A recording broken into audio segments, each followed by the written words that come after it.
So we got that. And then we'll start with the smartboard. And we're just going to finish the last couple problems that we were working on for section 8.1. So we were doing, I think it's page 390. Oops.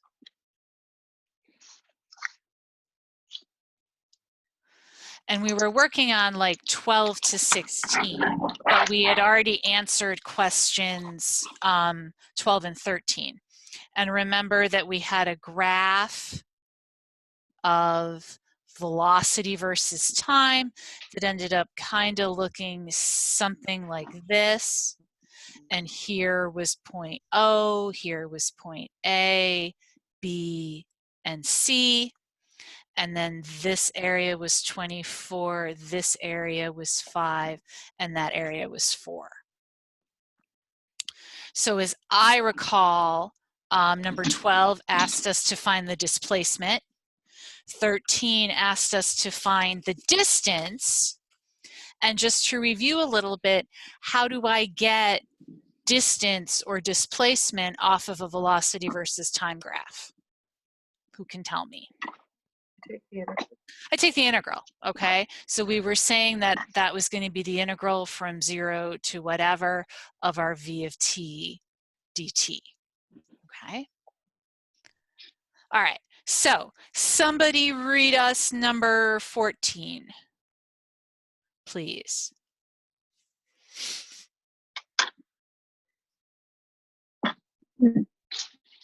Lily, read us number 14, please. Give the positions of the particle at times A, B, and C. Okay. So remember, this is a graph of velocity versus time. It's not a graph of position versus time. So where are we starting? Where is our particle at x equals 0?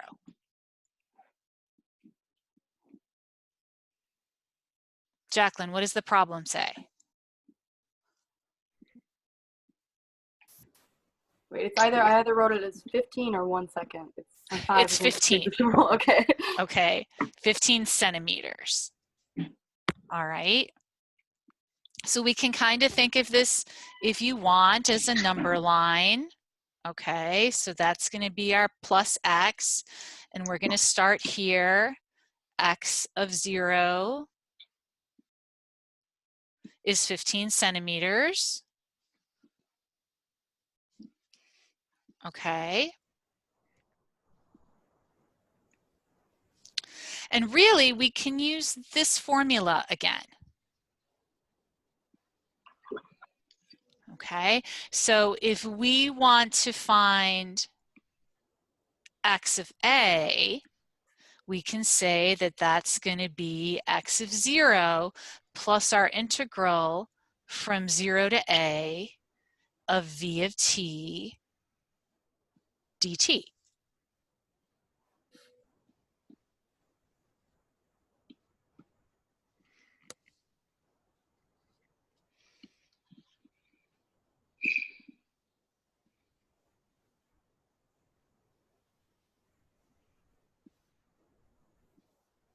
Okay. Why would we have to add the, why would we have to keep the x, have the x of 0 added in? Like, why couldn't just? Because remember that what this formula is it's like, it's the displacement, it's the change. Mm-hmm. So I could make that change whether I'm going from 15 centimeters to 11 centimeters or 20 centimeters to 16 centimeters or 0 centimeters to -4 centimeters. I can make that change anywhere, but I need to anchor that change to wherever it is that I'm starting if I want to find the actual position. So, okay, so just having the lower bound at 0 isn't adequate? No. Okay. Because what this actually gives you is the change in the position as opposed to, okay. yeah. So it's the change in the position as opposed to the actual starting and ending positions. Okay. And that change again can be anywhere. Okay. Okay, sure. All right, so remember again, this up here, what does that symbol mean? Lauren, what does it mean when I have an integral like that? What do I do? Oh, you find the area under the curve. I find the area under the curve. Okay, so I'm going to lower this down a little bit. So for x equals 0, I've got 15 centimeters because that's where I start. And then Nancy, what's the area under the curve from 0 to a?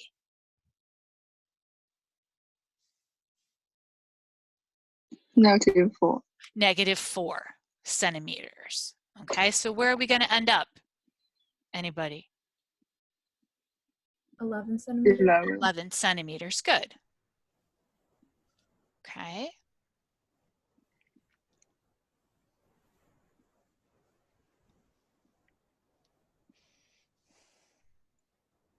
All right.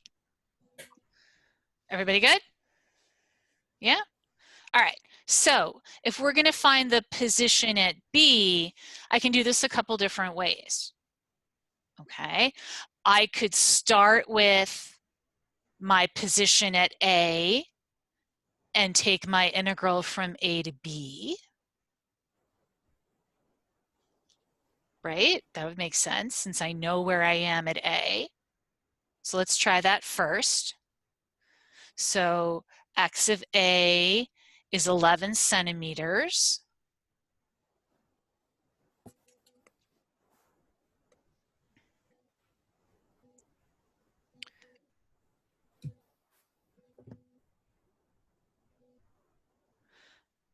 And then Daisy, what's the area under the curve from A to B? 5. Good, 5 centimeters.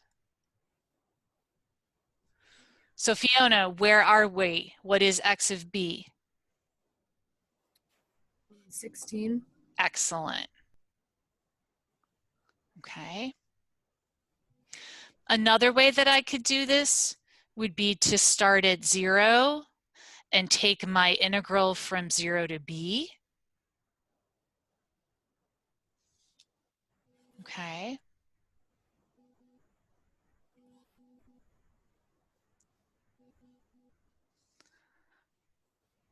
So x of 0 would be 15 centimeters. And then as I found the area from 0 to A, that would be -4, and A to B would be +5. And that would still give me 16. Okay. We all right here? All right, thanks, Julia. Okay, and finally, x of C. I'm going to do it what I think is the easier way. So I'm going to start at B, and then I'm going to take my integral from 0 to C of v of t dt.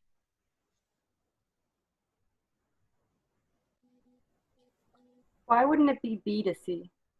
It should be B to C. Thanks, Jacqueline. Okay, so x of B is 16 centimeters. And Sarah, what's the area under the curve from B to C? -8. Well, you're giving me my answer, which is -8. Oh, yeah, Well, 24. -24. -24. Okay, and then Sarah did the math for us and we end up at -8. Okay. There are actually a lot of problems like this on the AP exam, as we'll find after break when we start reviewing. Okay. There's just a lot where you're looking at the area under the curve and you're adding stuff. Okay, are we good? Everybody got it? Okay, then I am going to try and copy my curve. Excellent.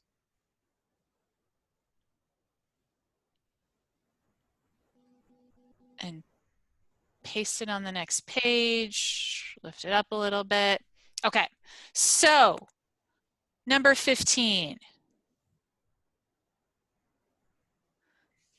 Julia, what does number 15 want us to do? It says approximately where does a particle achieve its greatest positive acceleration on the interval 0, b? Okay, so we want to find acceleration, maximum acceleration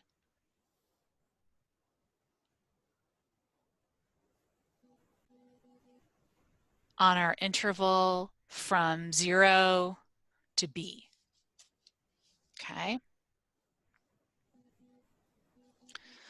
So again, all I have is this velocity versus time graph. So what kind of relationship is there between velocity and acceleration? Acceleration is the derivative of velocity. Okay, so A is going to be dv dt. And what's the other way that we think about derivatives? The line tangent to the curve. Not the line tangent to the curve. What of the line tangent to the curve, Jacqueline? Instantaneous rate of change. Yes, but let's go back. That is true. But let's go back to that tangent to the curve. It's not the tangent to the curve. It's something specific about the tangent to the curve. Good. It's the slope of the tangent of the curve. So if we want to find that maximum value of A, what am I looking for? Where the slope is what? At that point. If I'm looking for the maximum value of A, what kind of slope do I want? Greatest positive slope. The greatest positive slope. Okay. So I'm looking for the greatest positive slope.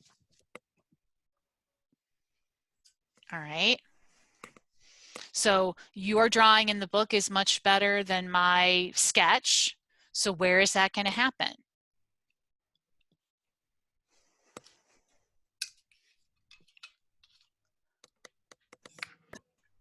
Like from A to like the max of like the 5 curve. Okay, so let's just call it A. Right? I mean, I think if I look at it, that's probably where that maximum slope is occurring. So we're going to say it's at x equals A.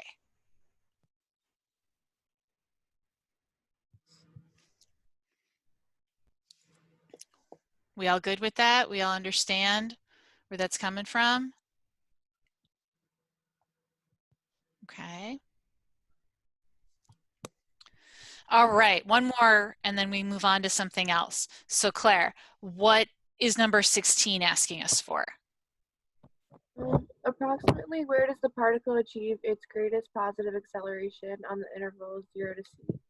So again, we're looking for the maximum acceleration, this time from 0 to c.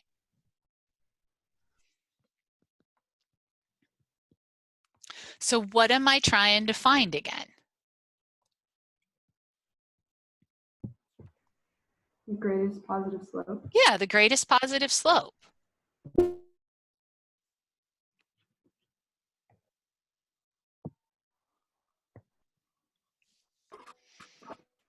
Would it be at C? I think so.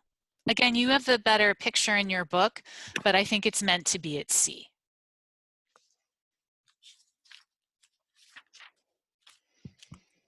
All right? We good? We'll do a lot more problems like this when we start reviewing for the AP exam. And they'll come in a variety of situations where we're not just looking at like displacement problems, but anytime we have to take an integral. So you will get much better at these, I promise. Okay, and I would say when I talked to Ms. Littlefield yesterday, she said the AP people, College Board, were exploring different ways to administer the AP exam. So let's assume for real that it's going to happen, and we got to finish what we got to learn, and we got to review, and we got to be ready. Okay, because you are all capable of doing well.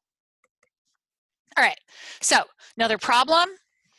This one is, I know, is from the journal, but I just like to check that we've all got it because with the table, it's a different kind of a problem. So if somebody could read number 27 for us.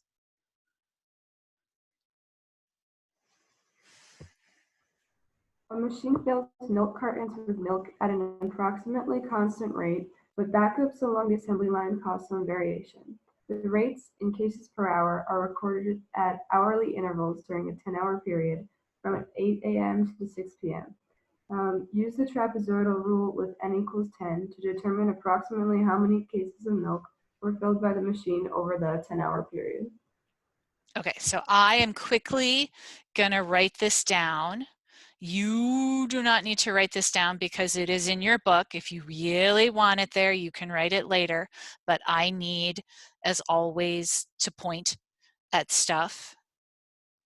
Okay, so were we able to do this? Did we need help? It's just the trapezoidal rule, right? It is just the trapezoidal rule. Okay, so let's remember the trapezoidal rule says what? T is equal to? B minus A. Okay, so let's go with h over 2, and we'll remember that h is equal to b minus a over n. Okay, and then it's times what? When you do the y0 plus, 2, and then it goes 2 for the middle ones, and the last one is regular, is a singular one. good. Okay, because remember that what happens when we use the trapezoidal rule is we keep double counting kind of those inner bases. Okay. So one thing that I would do to maybe make this problem a little easier would be to use military time. So that 1 o'clock becomes 13, 2 becomes 14, 3 becomes 15, 4 becomes 16, 5 becomes 17, and 6 becomes 18.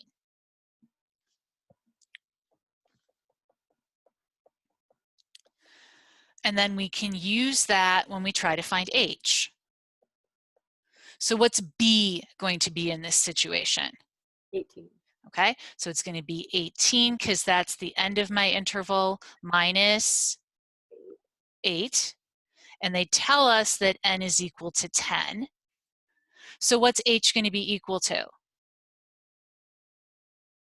1. 1. Wouldn't you have to do 2 times 10 because it's the h over 2 thing? Oh, I'm just you figuring have out to do that, h yeah, right now. Okay, Yeah, I'm just sorry. doing h, and then when we rewrite the t, we'll be able to do that. Okay. All right, and then t, so now it's going to be a half. And then we just substitute in all of the numbers, right? So if you haven't done it already, substitute in all of your numbers and tell me what you get.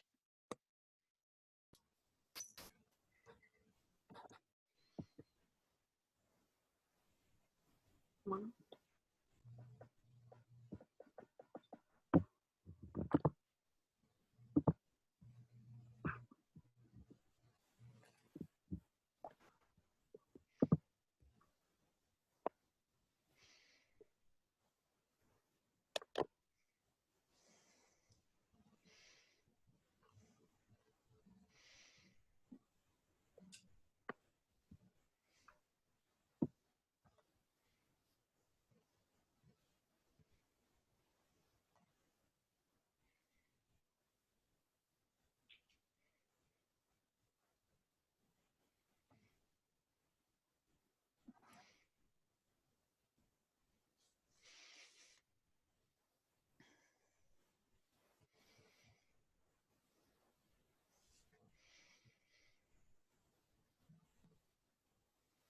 So Daisy, what did you get?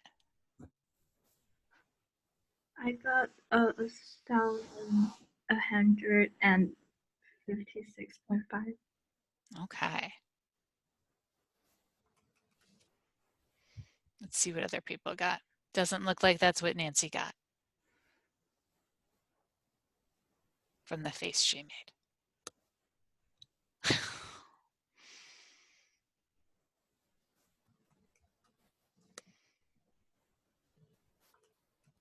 I got 2,313. Maybe I entered it wrong. It could be. Did you divide it by 2? Yeah. Did you remember this factor of a half here? Oh no. Okay, maybe that's it. Oh yeah, I got it. Okay, everybody else get the same answer? Okay, great. And maybe, like I said, you didn't have trouble on the journal, but it's a different kind of a problem because it has the table in it. All right, so one last one, and this is a little bit more of a stretch. So we're going to see how it's going to go. So page 391, number 24, please. And if somebody would read us the introductory part and then part A. Jacqueline, thank you. Oil flows through a cylindrical pipe of radius 3 inches, but friction from the pipe slows the flow towards the outer edge. The speed at which the oil flows at a distance r inches from the center is 8 (10 minus r squared) inches per second. And then should I read A too? Yep, please. A. In a plane cross section of the pipe, a thin ring with thickness delta r at a distance r inches from the center approximates this rectangular strip when you straighten it out. What is the area of the strip, and hence the approximate area of the ring? Okay, so we've got this pipe. And the pipe has a radius capital R, and that capital R is equal to 3 inches.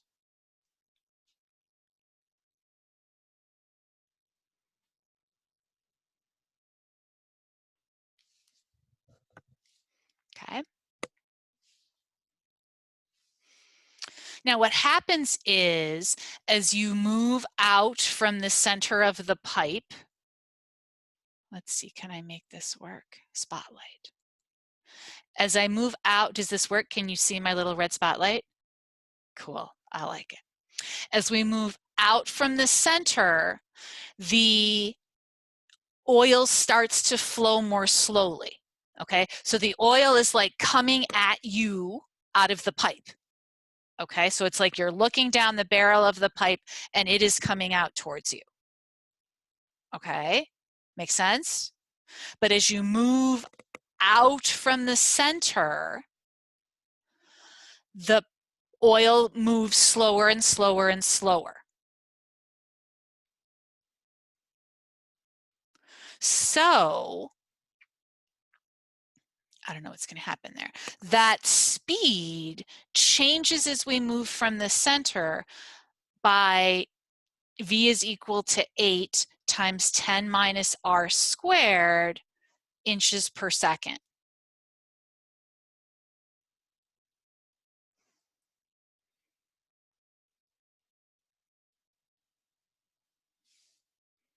Okay.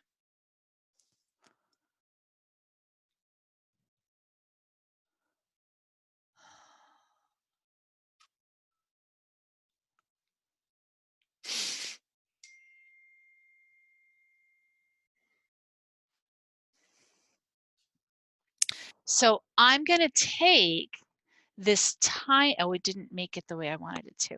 I was hoping I could make it be really thin. Okay, let's see if I can try it again and be really thin. There we go. Okay, so I want to take this really thin little bit, okay, and actually what I need to do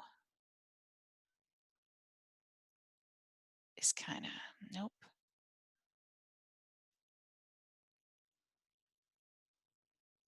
There we go, move it so it's centered, okay? And it has some radius little r, okay? And it has a thickness delta r.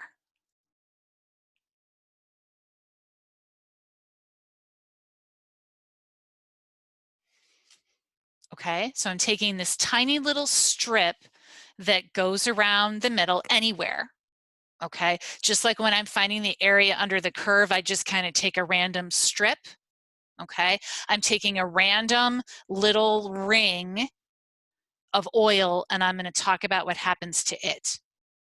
Okay, and if I made a little like snip right here and then I unwrapped, I straightened out that little strip, I'd end up with something that kind of looked like that, right? Because it's really a circle, and if you think about what happens when you snip a circle, you kind of end up with those sides that are tilted like that.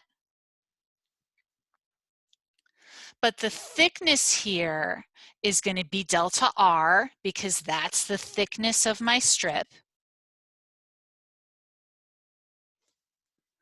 And if we assume that this is a rectangle, okay, and we're kind of approximating it, then what's this distance going to be?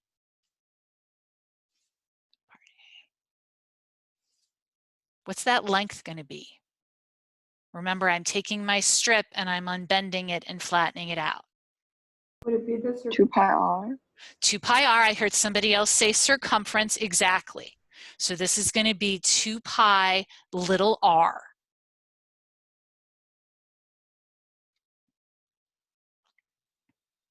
Okay, because it's for my little ring here at r, and I'm going to assume that delta r isn't very big, so it's not going to change the circumference from one side to the other.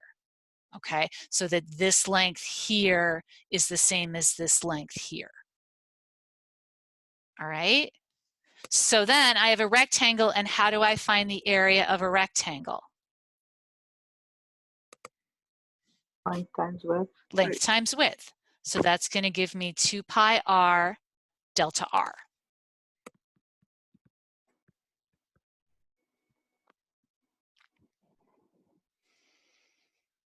Okay, everybody with me? Yeah, we good? Okay. Everybody there? All right. Lauren, read us part B. Please. Explain why we know that oil passes through this ring at approximately 8 times 10 minus r squared times 2 pi r delta r cubic inches per second. Okay, this is a little harder. All right, and I think to do this, we want to look at a different perspective of the pipe. Okay, so I want to look at kind of like a side view of my pipe. So here's my big pipe. Okay.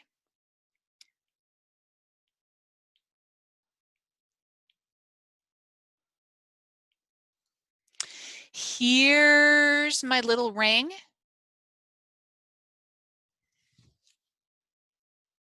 And I know what the area of that ring is. It's right here, right?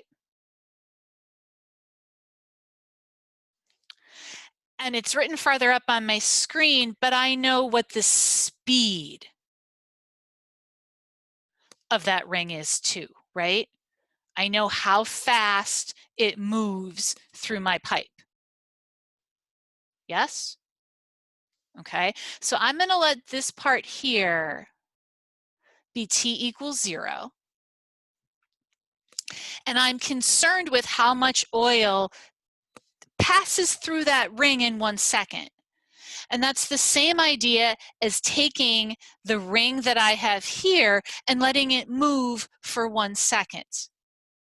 So down here is going to be t equals 1 second, and I'm going to have my same ring. And however much oil is in that, I don't know, it's a cylindrical shell. However much is in there, that's the same as the amount of oil that's passing through my ring every second.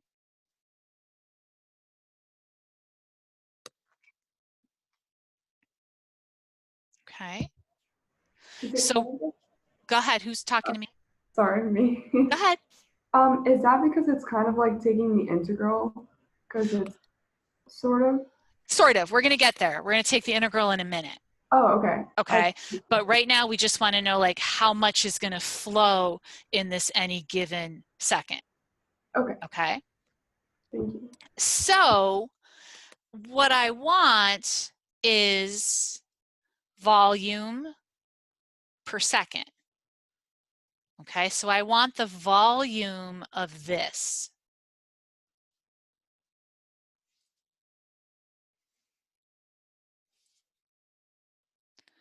And really, how do I find the volume of anything? How do you find the volume of a cylinder?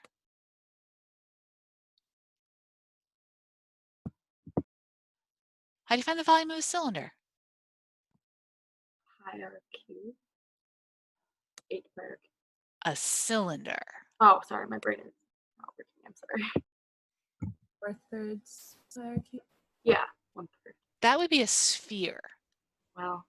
Why are you Bad. So like This. a cylinder or a rectangular solid. How do I find the volume of one of those? be pi r squared h? Well, it would, so what is that? What's pi r squared? What does that represent? The area of, The area of the what? would that be of the bases? Yes, it's the area of the base times the height. Hmm. And when in doubt, you can use that for anything that has a real base. So I can say that this volume is going to be I should say the area of the base times the height.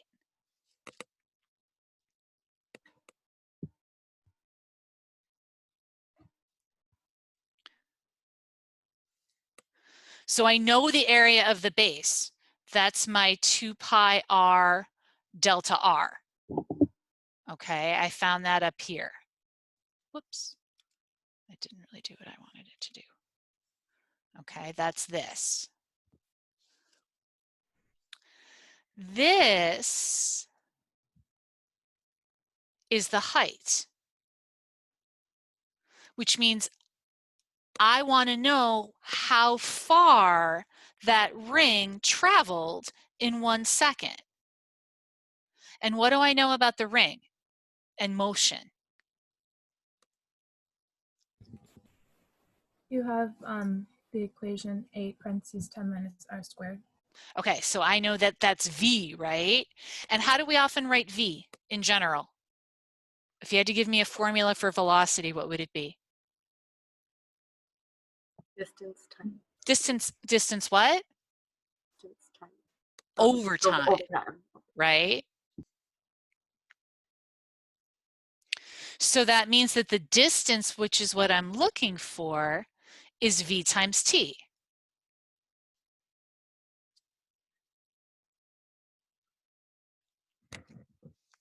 And as Emma said, v is 8 times t minus r squared, and my time is 1 second.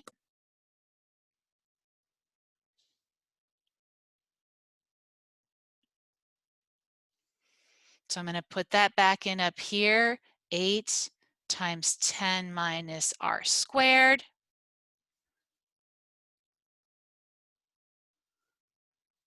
And then remember, this is really what I'm looking for, is my volume per second. So that's going to give me 2 pi r delta r times 8 10 minus r squared.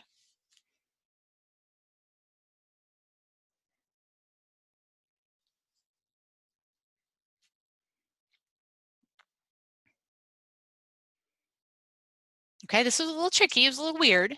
I admit it. Okay, but we good? Yeah? Kind of try to look at everybody here. Everybody good? All right. Okay, so I think we can kind of quickly try to do the last part.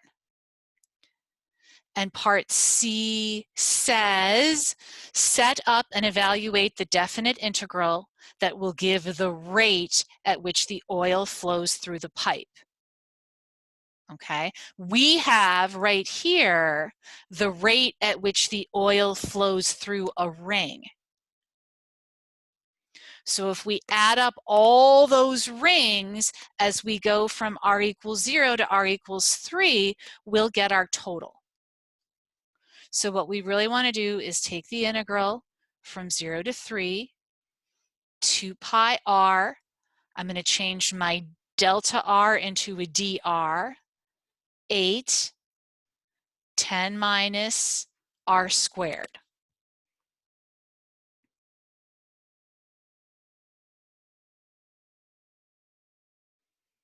Okay.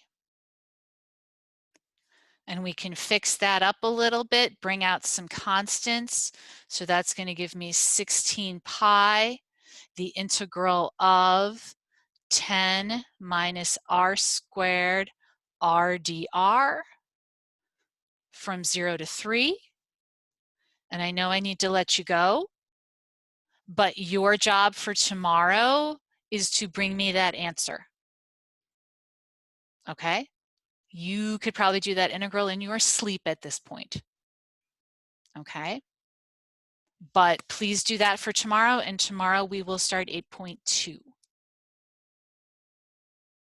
Okay? Everybody good? All right, then have a great day. Thank you. See ya.